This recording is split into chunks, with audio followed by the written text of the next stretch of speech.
You wake up and pause for a moment before swinging your legs over the side of the bed. Your knees feel stiff, like they've rusted overnight. Your hands curl slowly, aching, not quite ready to greet the day. And maybe, just maybe, you sit there for a while. Not because you're tired, but because you remember a time when mornings were easier, when your body didn't resist movement, when you didn't have to think twice before bending down, climbing stairs, or opening a jar. You've seen friends grow weaker. Some walk slower now.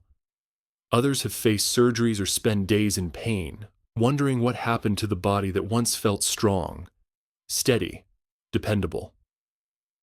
And sometimes, quietly, you ask yourself, is this my path too? But let me ask you something even deeper.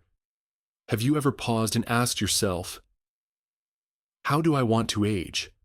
Not just survive, but truly live, with comfort, grace, and strength. You see, aging is not a sentence. It's a story. And while time may write the chapters, you still hold the pen. Today, I want to talk with you about something surprising. Something hidden in plain sight. Vegetables, yes, vegetables, you might eat every week, could actually be fueling your joint pain. But this isn't a story about fear. It's a story about knowledge, choice, and gentle transformation. Because when you know better, you feel better. And when your joints move with ease again, when mornings begin without pain, you'll remember what it feels like to be alive, not just aging. Let's take this journey together, because healing is still possible. And it begins with what's on your plate. Let's talk about something deeply personal, something that touches every step you take, every jar you try to open, every quiet sigh when you sit down after a long day. Your joints. They've carried you through decades of work, raising a family, caring for others, and showing up no matter what life threw at you. But now, they ache, they swell, they slow you down, and you might be thinking, that's just how it is when you get older. But what if that's not the full truth? You see, your joints are messengers. When they hurt, they're not just complaining, they're communicating. And often they're crying out because of something we put in our bodies every day without thinking. Foods that seem healthy, even vegetables we've always been told are good for us, can quietly trigger inflammation, stiffness, and pain. Yes, you heard that right. There are 6 specific vegetables that may be doing more harm than good for your joints, especially if you're over 70. And I'm not here to scare you. I'm here to guide you, because this isn't about cutting everything out or chasing some complicated diet trend. It's about making small, thoughtful changes, one plate at a time, that help you feel steady on your feet again, free in your movements, confident in your body. The truth is, when joint pain grows, independence shrinks. You avoid walks. You skip outings. You start saying no to life. But it doesn't have to be this way. Together, we're going to look at what might be hurting you and what you can do to gently start healing. This is your journey, your health, your choice. And it starts with awareness. Now let me ask you something quietly, but seriously. What if that stiffness in your knees, that deep, dull ache in your hips, wasn't just age catching up with you? What if it's your body whispering for help, in the only way it knows how? We've been told for years, this is just part of growing older. You slow down. You ache. You take more pills. You sit more and move less. But what if that story is incomplete? Because sometimes the truth isn't in the years, it's in the choices. And surprisingly, some of those choices are hiding in places we least expect, like your plate at lunchtime, or the salad you thought was doing your body good. Here's something I want you to reflect on. Is it possible that the vegetables you trust, maybe even eat every day, are silently triggering inflammation in your joints? I know, it sounds strange, maybe even frustrating, but there's science behind it. Certain vegetables contain natural compounds that, in sensitive bodies, especially those over 70, can act like tiny sparks, igniting inflammation, swelling, and stiffness. And over time, those sparks become wildfires. You might think, but they're vegetables. They're healthy, right? And yes, many are. But not all are healthy for everyone, all the time. Especially not if your body is already vulnerable, tired, or fighting chronic inflammation from years past. And that's the beauty of this moment, because once you know, you can adjust.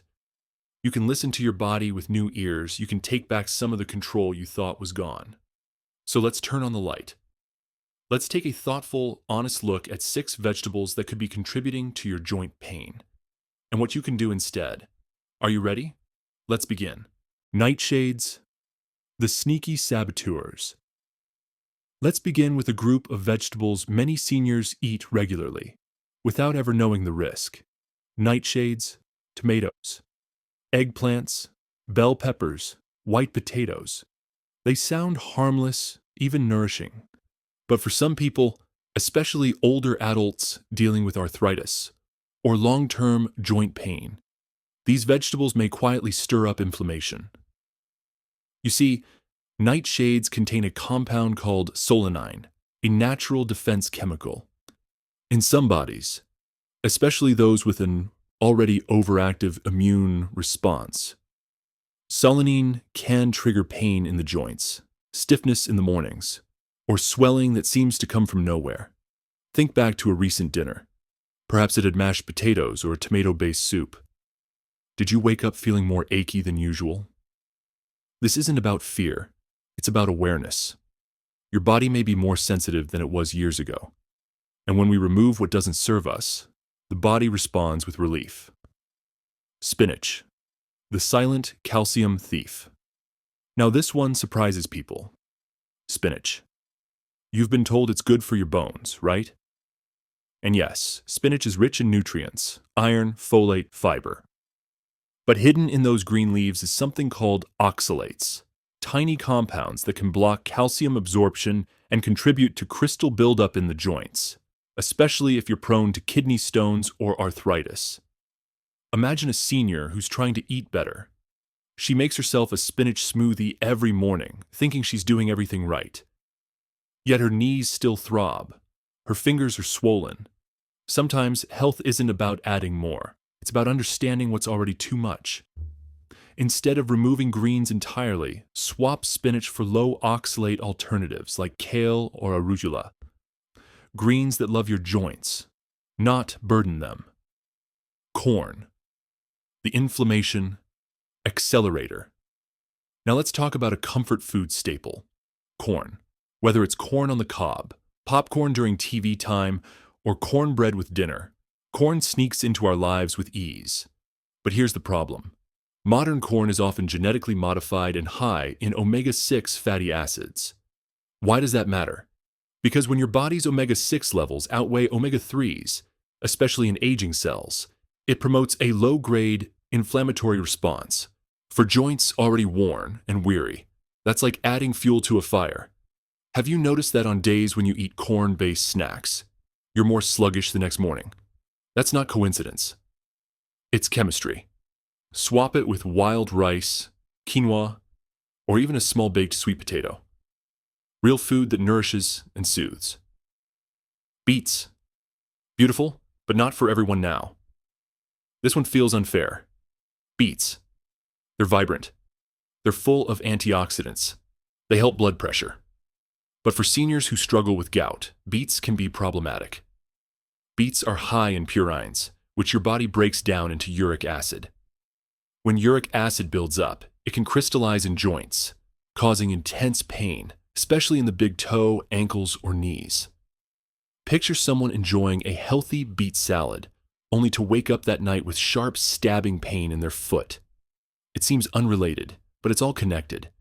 If you've had gout, or notice symptoms like sudden joint pain after beet-heavy meals, consider cutting back. Try anti-inflammatory choices like carrots, celery, or cucumbers. Vegetables that calm, not ignite. These first four vegetables aren't bad. They're simply mismatched for your body's current chapter. And the beautiful truth? Once you begin to listen, your body speaks more clearly. Coming up, we'll explore two more vegetables that may surprise you, and then shift into what to eat instead to rebuild comfort, flexibility, and strength in your joints. The power of nutrition. After 70, your body is like a home you've lived in for decades. The doors may creak, the floor might sag, and some days it feels like the lights flicker more than they used to. But it's still your home, and it still deserves care, love, and maintenance. The truth is, after 70, your body doesn't heal or respond the same way it did at 40. But here's the beauty. It's still responding. It's still listening to what you feed it, how you move it, how you speak to it. That's why nutrition becomes not just important, but powerful. You're not just eating to stay full anymore. You're eating to reduce pain, protect your mind, strengthen your bones, and fuel your joy. Let me tell you about Catherine, a 75-year-old widow from Los Angeles. A few years ago, she used to walk with a cane. Her knees were swollen, and her mornings were stiff like rusted hinges. But she made one small change. She stopped eating processed flour and started cooking with fresh vegetables, the right vegetables. Within weeks, she noticed less swelling. Within months, she left the cane behind. Not because she joined a gym, not because she bought expensive medicine, just food, thoughtfully chosen, regularly eaten. Have you ever felt like this? Tired after eating? Bloated for no reason? Like your food might be draining you, not helping you. You're not imagining it. After 70, digestion slows, and the wrong foods cause more damage than before. But the right foods, they become your medicine, your quiet allies, your protectors, and that's why today, we're not just listing vegetables. We're learning how to nourish the home you still live in, your body. Let's talk about what might be harming it, quietly, one meal at a time. The emotional side of health. How loneliness affects the body. It's a quiet ache, not in your knees or back, but somewhere deeper. Maybe you felt it after the phone stops ringing, or after a birthday passes and the house feels too quiet, or when someone you loved is no longer there to sit beside you at sunset. Loneliness, not just a feeling, but a force that silently shapes your health. Doctors once thought heart disease came only from fatty food and high cholesterol, but now we know. A lonely heart is more likely to get sick. When you're disconnected, your body knows. It releases stress hormones, your immune system weakens, inflammation rises. Even your joints may ache more when you feel emotionally unsupported. I once met an old gentleman, Uncle George, in a clinic in Rohnert Park. 78 years old. His wife had passed 3 winters ago. He said, "My knees hurt more when I'm alone. The nights are heavier." He wasn't looking for pills. He just wanted to talk. We sat together for 20 minutes, laughed about old film songs. He left smiling. The doctor later told me his blood pressure had dropped naturally.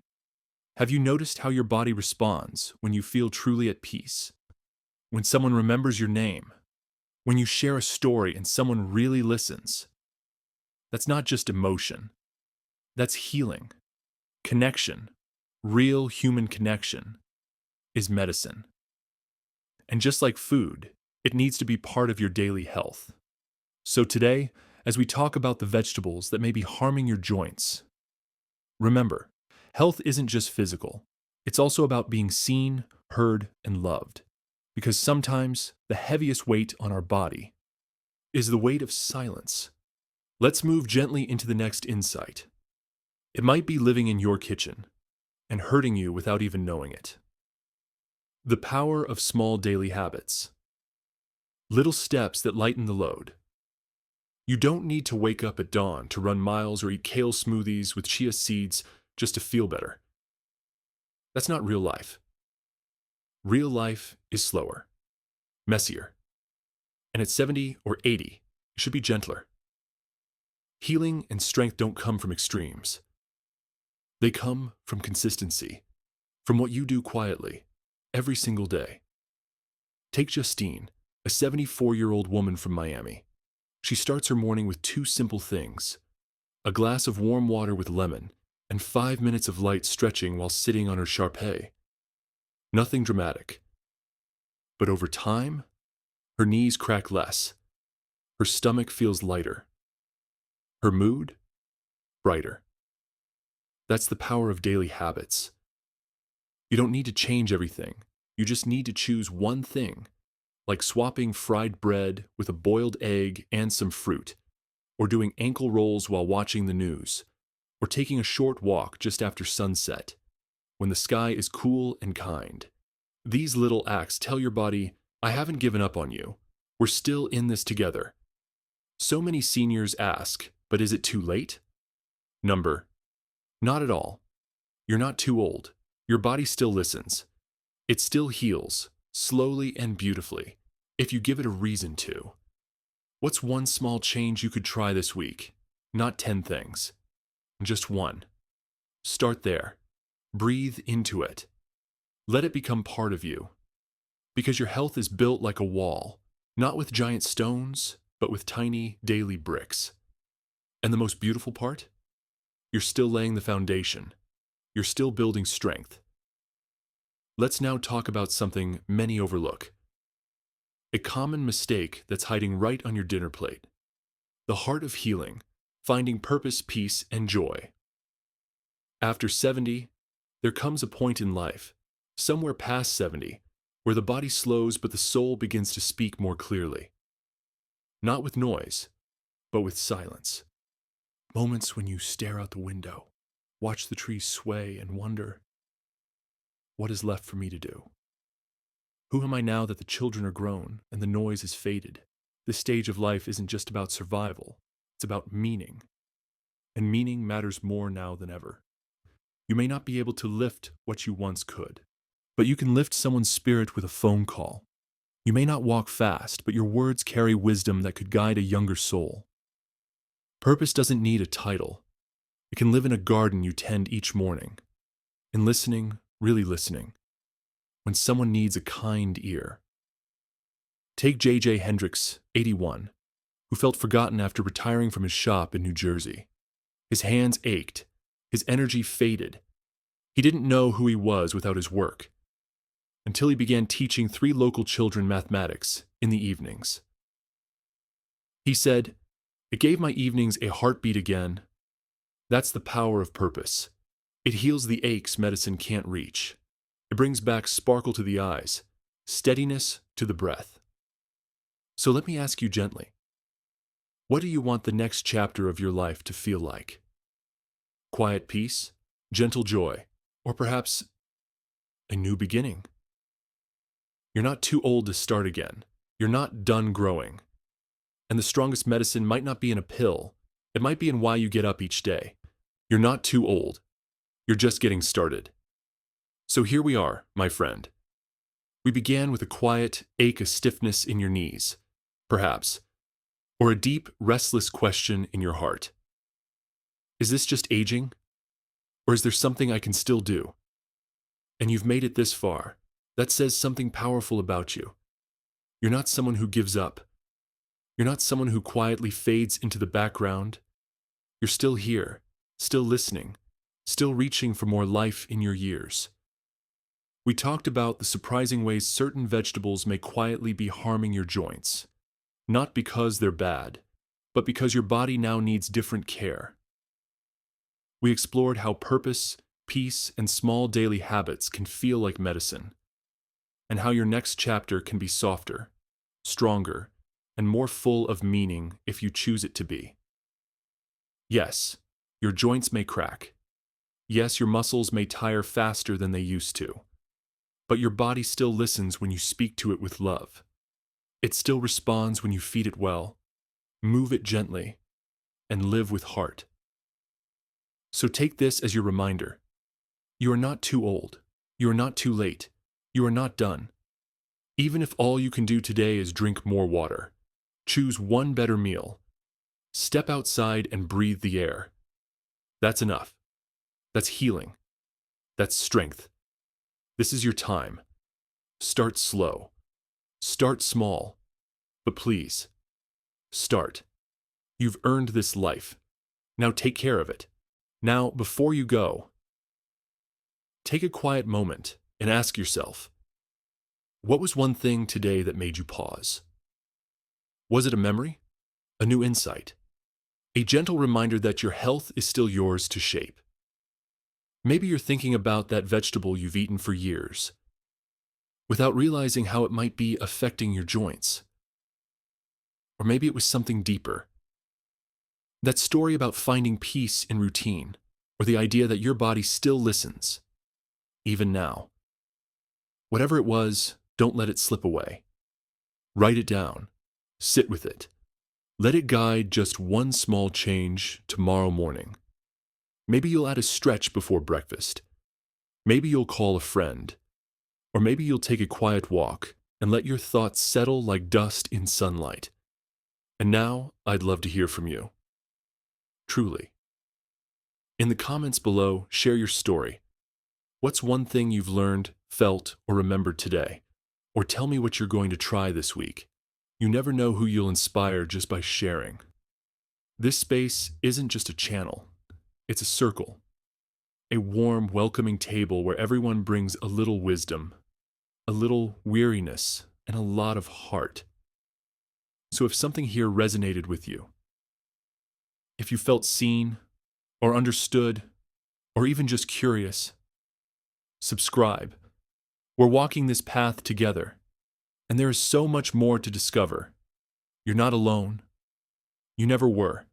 Let's keep going, one peaceful step at a time.